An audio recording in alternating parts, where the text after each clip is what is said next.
Ora, muito boa tarde. Sejam bem-vindos a uma inovação do nosso grupo. Cadeiras da Mudança vai começar a acontecer, espero eu, mensalmente. Portanto, vamos ter 9 entrevistas este ano, com 9 pessoas muito especiais para o nosso grupo, para a nossa rede imobiliária. São os nossos consultores de ouro. Quem é que são os consultores de ouro? Para quem não sabe, portanto, todos os santos semestres nós fazemos um ponto de situação face aos resultados obtidos e foram as 9 pessoas que conseguiram chegar a ao patamar máximo que existe dentro da nossa rede, que é o consultor de ouro, pelo menos para já. Daqui a algum tempo podemos ter consultores platina, podemos ter consultores diamante, sei lá, espero eu, esperamos todos nós. Tem muito a ver com a questão dos resultados que atingem e, portanto, com o reconhecimento de pessoas como, neste caso, é a Luciana. Luciana, bem-vinda. Obrigada, Manuel. Obrigada a todos. Para começar, antes de mais, quem é a Luciana? Bem, meu nome é Luciana, tenho 40 anos, com carinha de 39. Sou do Rio de Janeiro, sou filha de imigrantes, né? Meus pais eram de Oliveira. Sou filha, né, de Azemês, mais propriamente Madail, onde meus pais nasceram. Portugal, para mim, é um sonho já de muitos anos, desde que eu tinha 22, 23 anos. Só que entre o sonhar e o concretizar, levei 9 anos. Foi quando eu vim cá com o meu ex-marido, a minha filha, e já era um sonho dele também sair do Rio de Janeiro. Ele sabia que era o meu sonho, propôs. E menos de um ano depois, largamos tudo para trás e viemos. Tudo não. Praticamente tudo. Mas, assim, a única coisa que me prendia lá era o meu emprego. Eu e ele, nós tínhamos uma situação muito boa lá. Eu trabalhava no mercado financeiro, ele também. Então, largar uma vida estável, uma vida incerta, por mais que fosse meu sonho, me parecia, com uma filha, me parecia um bocado inseguro. Entretanto, quando eu voltei, eu fui demitida no primeiro dia. E 15 dias depois ele também foi demitido, que foi quando começou o grande problema que teve lá na época da Dilma. E pronto, nós no mercado financeiro fomos os primeiros. E então já nada mais prendia a gente lá. O sinal que o mundo poderia nos dar, nos deu. Ou seja, não tinha mais nada. Algo vos obrigou a mudar, então, nessa altura? Sim, praticamente era a única coisa que me mantinha presa lá, era o meu emprego. E como já nem eu, nem ele tínhamos mais, falei, não. Então, Por que não? E viemos. Eu já tinha casa, né, soltava só o emprego. Foi muito duro, porque eu não tinha carta na época. Eu aprendi a conduzir aqui com aos 34 anos. Fui obrigada, né? Aqui transporte público não funciona. E trabalhei em hotelaria, etc. Mas, por exemplo, trabalhar na hotelaria foi mal porque eu perdi a minha filha durante algum tempo. Por causa de trabalhar em turnos, eu quase não via minha filha. E a minha filha já nem me enxergava mais como mãe. Ela passou a morar com o pai, eu ia buscá-la e ela disse que queria estar comigo. Curioso. Muito de eu estar hoje no imobiliário é porque hoje eu tenho a liberdade para estar com a minha filha, eu enfio ela embaixo do braço e ela vai comigo e assim é. Eu estou a achar piada esta resposta e este percurso, porque ainda hoje ao almoço, quando estávamos a falar precisamente sobre uma situação desse género, ou seja, tomamos decisões na vida em que, por vezes, acabamos por nos afastar das pessoas que mais gostamos. Eu não tinha forças, porque eu estava sempre muito cansada. E as folgas que eu tinha era segunda, terça, eu praticamente ficava a dormir. Eu lembro de uma cena que era a minha filha me dando uvas na boca, ela disse que me deu uvas na boca e eu sequer lembro disso. Eu só vivia morta. Então, uma vez que ela ficou muito doente e ela foi para as urgências, ali, para mim, foi o clique. Porque minha filha meu pai estava levando ela para o hospital e ele falou, e eu estava sozinha no hotel, porque no turno da tarde nós ficávamos sozinhos.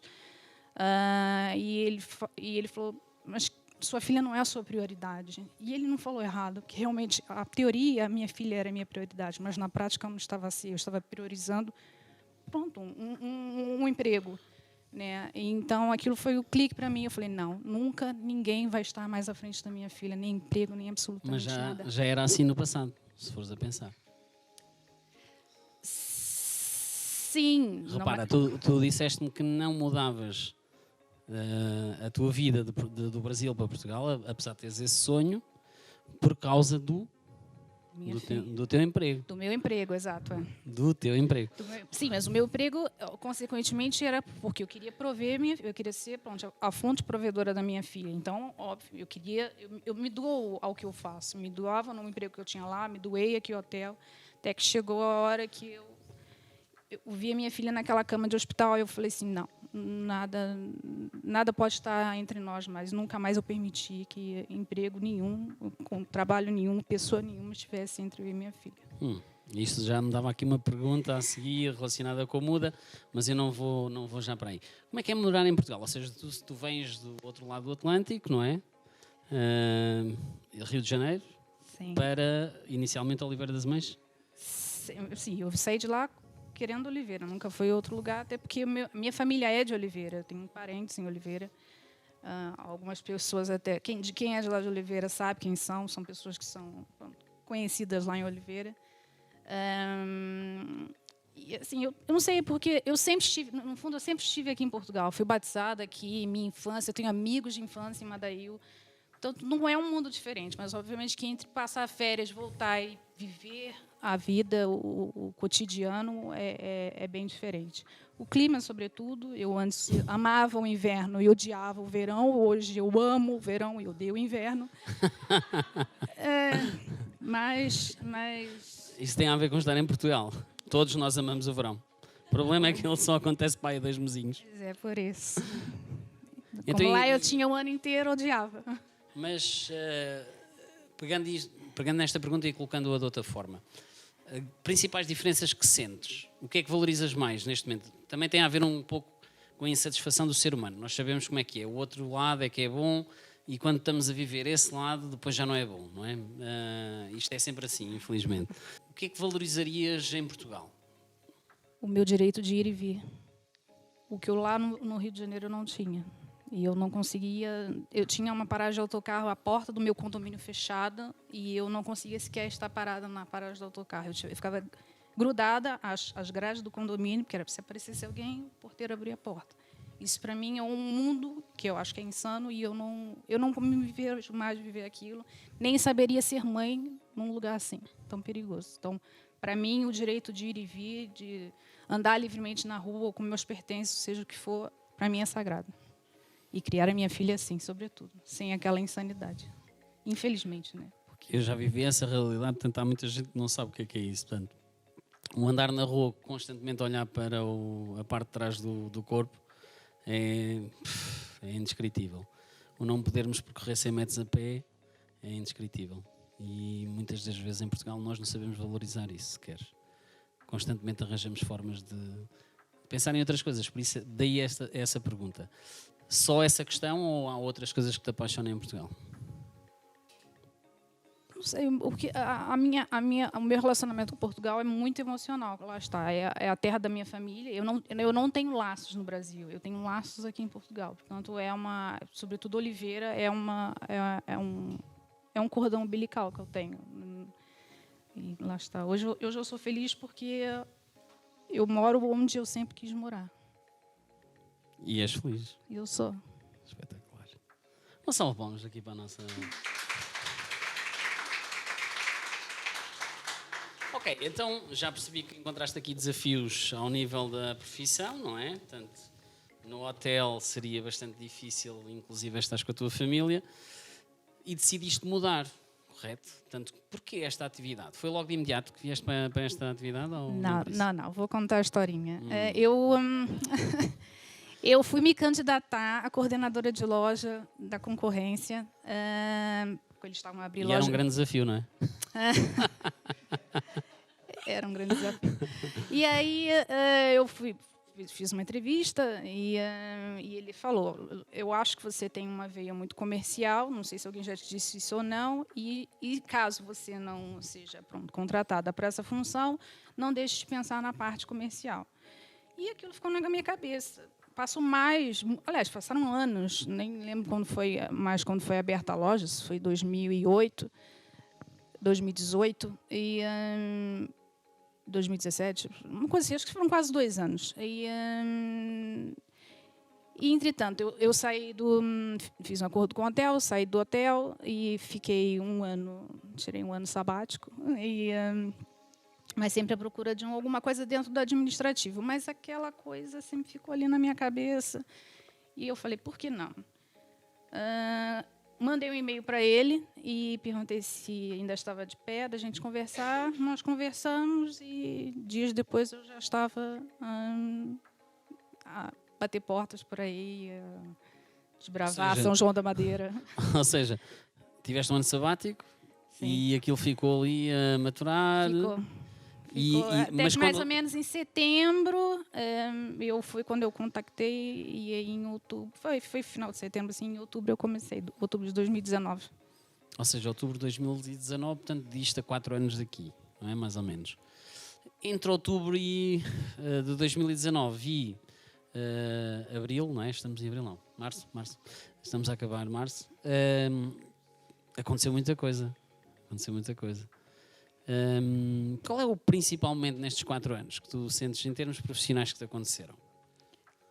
Eu descobri que eu tenho talento para vendas, coisa que eu nunca imaginei. Eu sempre trabalhei com atendimento ao público, sempre atendimento ao cliente, mas nunca nada relacionado a vendas, mesmo quando eu sou formada em turismo, mesmo quando eu trabalhava com turismo, eu nunca precisei vender, era sempre o cliente que via até mim, por isso era uma vida passiva.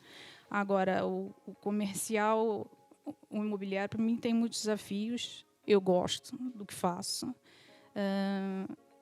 Acho que é cada dia mais. Eu tenho aqui um bichinho que não dorme. Eu preciso até que eu tenha 2 números, porque um eu tenho que desligar, senão eu não desligo. Se o cliente me manda mensagem, eu sinto aquela necessidade de responder. Portanto, é por isso que lá está, por causa da minha filha, eu prefiro manter as coisas separadinhas. Momentos teus, não é? Sim, tem que ter, porque ela repara, e ela, mãe, já está de novo no telefone, não sei o quê. Eu tenho que ter essa disciplina de... Então, perguntar-te porque o ramo imobiliário será descabido, ele aconteceu, não é? Portanto... Ele aconteceu, mas acho que aconteceu... Eu não me imaginaria vendendo outra coisa, trabalhando com venda, sendo comercial de outro ramo. Eu já gostava do imobiliário e estar nele hoje em dia eu gosto ainda mais. Já tinha uma curiosidade. Dizer aconteceu porque tinha que acontecer, não ias? Sim. Sabes que há um amigo meu que diz nada acontece por acaso. Sim, eu acredito nisso. Ok. Então, e quais os benefícios que achas que existem para trabalhar neste ramo? Se tivesses que comunicar sobre o teu ponto de vista, porque é que é bom trabalhar neste ramo, quais é que eles seriam? Continua sendo o contato com as pessoas, gosto do contato com as pessoas, autonomia, eu gosto de ter autonomia.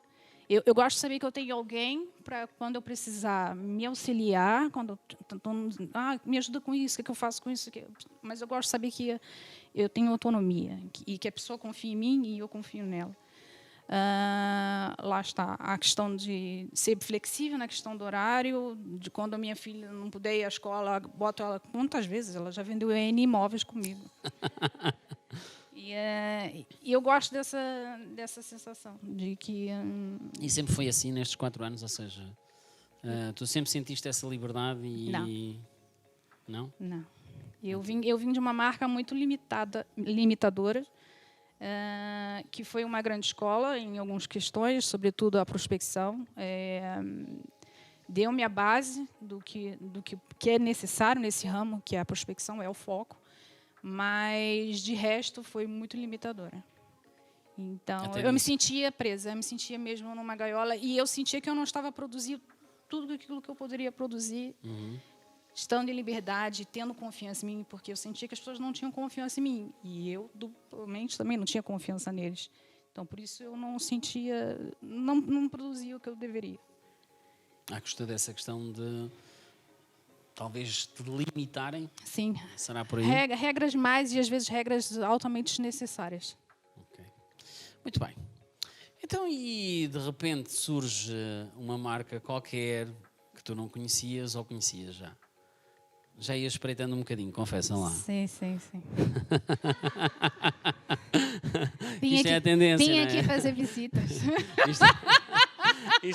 Isto é tipo aquela... Eu vi que eu entrava pelo Paris, entrava, saía por aqui pro lado, sei saía correndo aqui para dentro. Eu normalmente sou um bocadinho maroto neste tipo de comparações, mas é aquela coisa, a gente mete o olho e gosta e começa a ficar interessado e vai querendo saber mais. Sim, é. Foi isso que te aconteceu ou não? Sim, sim. A gente já vinha se olhando, se namorando, assim, até que eu decidi que queria mudar. Querias mudar. Muito bem. Então, se tivesses... Houve um momento, certamente, que houve assim um momento em que tu tomaste a decisão. Esse momento foi por causa desse namoro longo? Ou foi porque houve um momento específico em que tiveste que mudar? Ou seja, algo aconteceu errado ou foi apenas a questão de querer mudar? Eu queria mudar e já queria mudar há muito tempo. A questão é que eu, infelizmente, estava numa marca onde, se eu saísse, o que me era devido não me seria pago. Portanto, eu tive que esperar as coisas serem concluídas para, enfim... Sabes que é curioso, não é? Portanto, eu não provoquei esta pergunta. Tu estás a responder uma coisa que ainda hoje tivemos. Hoje de manhã tivemos uma reunião, não sei se vocês sabem, portanto, a quem está aqui, nós já vos comunicámos na Entre, portanto, se estiveram atentos a isso, nós criámos vários grupos, os chamados grupos de mudança. Um deles é a preocupação com os recursos humanos. Portanto, estão incluídas várias pessoas e hoje estivemos a falar sobre diversos assuntos, como podemos continuar a mudar pessoas, a mudar a vida das pessoas, tal como aconteceu contigo, não é? Espero eu. Sim. E estávamos a falar precisamente sobre isso, que é incrível que hoje em dia, em outras redes, e que não tínhamos se calhar consciência disso, atrasam os pagamentos de propósito para manter as pessoas agarradas à sua profissão. Uma coisa é não me pagarem porque estão com dificuldades financeiras, não é? Portanto, ou terem que adiar um bocadinho esse pagamento por algum motivo, ou porque houve um pagamento atrasado da parte dos clientes ou algo do género. Agora, há volumes elevados nos consultores de propósito para mantê-los parados no mesmo sítio. Isso aconteceu-te, foi isso? Não propriamente. Não. Era mesmo porque eram comissões que estavam para sair. Lá está, eu queria sair há mais tempo, mas tive um negócio grande que eu me gostaria muito de deixar para trás. Foi um negócio de 1.200.000 e me gostava de deixar para trás a comissão, por menor que fosse a comissão. Mas, ou seja, tu tinhas feito o negócio... Eu era angariadora. Eras angariadora? Sim. Não sabias que tinha havido escritura ou não, é isso? Não. Explica um bocadinho melhor. Porque hoje de manhã eu fiquei um bocadinho escandalizado com o que estávamos a falar. Portanto, a nossa realidade é até X dias são calculadas e passado uma semana ou o que for, no limite, está pago. Sim, não. No caso, assim, entre começar o processo e terminar, e a escritura levou um ano. Pronto, era um negócio que tinha muitos herdeiros envolvidos, era muita confusão. Quanto a isso, a parte burocrática, eu entendo que foi realmente... foi bem difícil. Não foi a questão de segurarem a comissão, não foi isso, era só porque eu tinha negócios mesmo que já tinham acontecido a decorrer, menos mal. E eu não estava disposta a deixar um cêntimo para trás. Então há sítios piores, aparentemente. Só para te dizer. Eu não sabia, mas afinal há sítios piores. Ok, então quais as diferenças principais que encontraste entre aqui e a marca anterior onde estavas a trabalhar? É o companheirismo, né? Lá parecia uma guerra selvagem, era todo mundo, o cliente é meu, é meu, era insano, e aquilo te contamina, porque tu começa a ficar daquele jeito também, tipo, é meu cliente, contamina. Okay. Aquilo contamina. E começa a ficar paranoico e querem... Também inventavam nomes. É que eu, quando entrei na mediação, já foi há 7 anos, e eu comecei a ouvir alguns relatos. Por exemplo, numa grande concorrente nossa, as reuniões comerciais, eles inventavam nomes de clientes. Eles não podiam dizer o nome do cliente porque ficavam logo com medo que fossem ser roubados pelo colega do lado. Era isso que se passava? Se teve ali, eu não sei. O que eu sei é que rolava coisas como, tipo, o registro no sistema, mudava-se o último número, que era para não haver... Pronto. Então estamos a falar sobre a mesma coisa. Muito bem. Pronto, companheirismo. Falta de lealdade, então, nesse caso, não é? E mais? Não só dos colegas, mas da liderança também. A ponto de eu sair de férias, né, e quando eu entrei, a promessa era de que Desaparecia do imóvel. você pode, não, a promessa era de que você pode ir, se precisar de férias, vai ter sempre alguém aqui para cuidar, a comissão é sua, não sei o quê. Não, foi só eu. Na verdade, não foi nem férias, eu tive um episódio na minha vida onde eu tive depressão e por mais que eu quisesse, por mais que eu tenha um instinto de sobrevivência, e eu tenho isso desde os meus 20 anos, por mais que eu tivesse isso, eu fui mesmo abaixo. E, na primeira oportunidade, me tiraram meu maior cliente investidor. E não só tiraram, como ainda debochavam da minha cara. É assim que se trata um cliente, é assim que não sei o quê. Era um terror psicológico. Ou seja, vivias constantemente Não tem como em estado de alerta, não é? Sim, sempre. Uma selva. Selva. Lá está, como É uma selva. Uma selva. Esta pergunta é uma pergunta complicada, mas vais ter que ser verdadeira, ok? Quem é a tua referência no mercado imobiliário? Para ser sincera mesmo, Claro. o Oscar Portinha. Oscar Portinha? Uau! E porquê? Porque ele é individual, ele não tem equipa, e eu admiro isso nele, e ele para mim, deve ter, acredito que ele tenha números astronômicos, e não sei, sempre que eu olho, ele está sempre sereno, nunca parece estressado, está sempre, eu não sei dizer, mas eu olho, Tem uma boa eu aura. olho para ele, e ele é o medalhão que eu digo que um dia eu quero ser. Ok, Oscar, nunca se sabe, hein? Estás sempre a tempo. Estás sempre a tempo de mudar a tua vida, ok? Ok, muito bem. Então, e como é que tu achas que chegaste a este patamar, digamos assim? Porque hoje eu tenho liberdade, eu tenho autonomia, porque eu tenho confiança, porque eu tenho uma equipa, por vários motivos que permitiram florescer. Permitiram-te chegar onde estás, não é? Sim. Ok, então, para finalizarmos esta conversa, esta entrevista, que hábitos diários é que te fizeram atingir este sucesso? Ou seja, tu tiveste essa fase de mudança, não é? Portanto, chegaste a um ponto em que não conseguias de todo suportar a vida na tua anterior marca, na tua anterior agência, e tomaste a decisão de mudar, foste namorando, e chegaste aqui. Chegaste aqui e começaste a atingir mais sucesso. Quais foram os hábitos que tu começaste a implementar diariamente que te fizeram chegar a esse sucesso? Eu vou ser sincera, eu não sou uma pessoa disciplinada. Eu tenho consciência de que se eu fosse disciplinada, eu estava um patamar ainda maior. Mas lá está.